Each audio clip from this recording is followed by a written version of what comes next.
कराची में target killing का शिकार आदिल नामी शहरी को मुकामी कब्रिस्तान में सुपुर्द खाक कर दिया गया। आदिल को गुज़िश्ता रोज कराची के इलाके औरंगी टाउन मंसूर नगर में फायरिंग का निशाना बनाया गया। बताया गया कि आदिल सेक्टर 11 आमना मस्जिद के करीब खड़ा था कि अचानक एक मोटरसाइकिल पर सवार होकर आने वाले 2 नामालूम मुसल्ला अफराद ने आदिल पर अंधाधुंध फायरिंग की और फरार हो गए। वाक़े की इत्तला पर पुलिस मौके पर पहुंची और शवाहिद इकट्ठा किए और तफ्तीश और तहकीक शुरू कर दी। पुलिस ने बताया कि आदिल के कत्ल में 30 बोर पिस्तौल इस्तेमाल किया गया, जिसके 4 खाली खोल उन्हें जाए वारदात से बरामद हुए।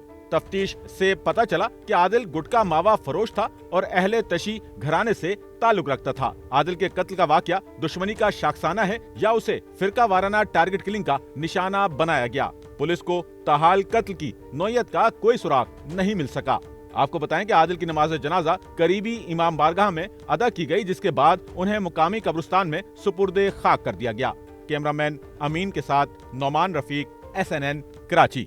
सच्चल न्यूज़ नेटवर्क की वीडियोस में खुशामदीद। नाजरीन, वीडियो से मुतालिक अपनी कीमती राय का इजहार कमेंट बॉक्स में ज़रूर करें और चैनल को सब्सक्राइब करें।